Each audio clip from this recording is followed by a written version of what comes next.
تخيل معايا إنك تبني بيت على أرض وتتعب فيه وتبنيه بكل جهدك ومجهودك، وفجأة القانون يديه لغيرك. النهاردة هنتكلم عن أخطر قواعد القانون المدني، وهي قاعدة الالتصاق. أهلا بيك، أنا كريم عيد بفهمك القانون ببساطة. تابع الفيديو معايا علشان نوضح المشكلة دي ونقول هنعمل إيه في الموقف ده. للأسف في نزاعات كتيرة في مصر على موضوع المباني، ومن ضمنها الموضوع المهم ده جدا اللي للأسف ممكن تحويشة عمرك كلها تضيع في ثانية بسبب الحاجة البسيطة دي. وهي إيه؟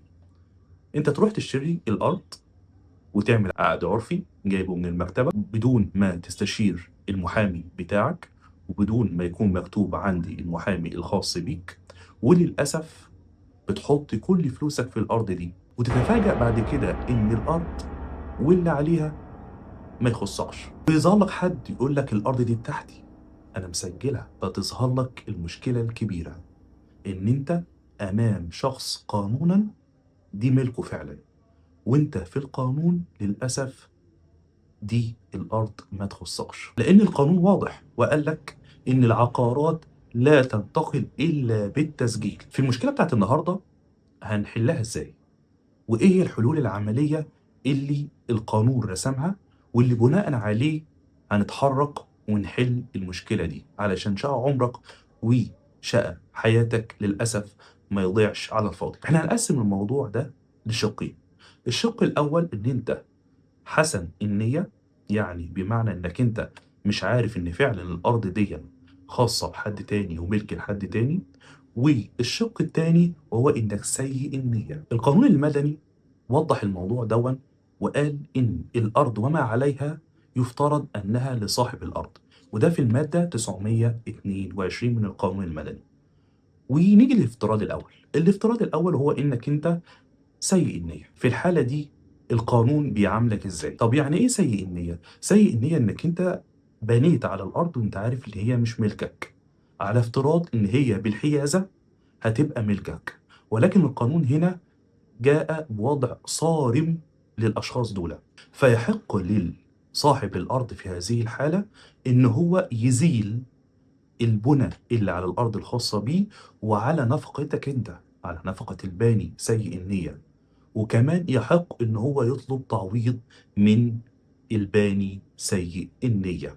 ففي الحالة دي أنت للأسف وضعت نفسك في أسوأ الظروف. ولكن نلاحظ إن القانون هنا حدد المدة هي سنة من تاريخ علم المالك الحقيقي بالواقعة. واقعة إيه؟ إنك أنت باني على أرضه. طيب، عدت السنة دي، فإحنا هنا قدام حلين. الحل الأول إن أنت تاخد قيمة البنى أنقاط، بالبلدي كده تاخد حقه شوية تراب. والحل التاني إن أنت تاخد الزيادة في قيمة الأرض. بمعنى إيه؟ بمعنى إنك أنت أحدثت عليها تعديلات، فبالتالي الأرض دي زادت، سعرها زاد، فبالتالي أنت تقدر تاخد فارق هذه الزيادة. وطبعا النقطة دي خاصة بجزئية إن مر سنة ولكن مالك الأرض لم يطلب إزالة البناء. نيجي للحالة التانية. الحالة التانية إيه هي؟ وهو إنك أنت حسن النية، شخص حسن النية ما تعرفش إن الأرض دي ملك حد تاني. هنا القانون بيرأف بحالتك. بمعنى إيه؟ بمعنى إنك أنت بتبقى وضعك أحسن من الباني سيء النية، لأن سيء النية هو عالم بملك الأرض دي لشخص آخر، أما أنت فأنت مش عارف، أنت مش عارف إن الأرض دي خاصة بشخص تاني. ففي الحالة دي أنت بتاخد أحد التعويضين. التعويض الأول وهو قيمة مواد البناء اللي أنت بنيتها، يعني قيمة الطوب، قيمة الزلط، قيمة الأسمنت، قيمة الحديد اللي أنت خدته. وكمان في وضع تاني أو طريقة أخرى، وهو إنك تاخد قيمة الزيادة في الأرض. بمعنى إيه؟ بمعنى إنك أنت مثلا البنى ده أحدث زيادة في قيمة الأرض بمبلغ ويعادل 100,000 جنيه وليكن. فأنت بتاخد الفارق ده. وطبعًا ده كله ليه؟ طبعًا ده كله علشان أنت للأسف اشتريت بعقد ابتدائي، عقد ابتدائي وظننت أنه بذلك يتم نقل الملكية. لازمًا تبقى عارف كويس إن القانون المصري واضح في النقطة ديًّا وقايل إن العقارات لا تنتقل إلا بالتسجيل، فالعقد الابتدائي هو مجرد حجية مؤقتة لحين تسجيل الملكية. ده للأسف اللي بيعرّضنا لكتير من المشاكل اللي بتقابلنا في الواقع المصري، إن كتير من الناس بتستسهل وبتاخد الشقق أو الأراضي أو أيًا كان نوع العقار بمجرد عقد عُرفي.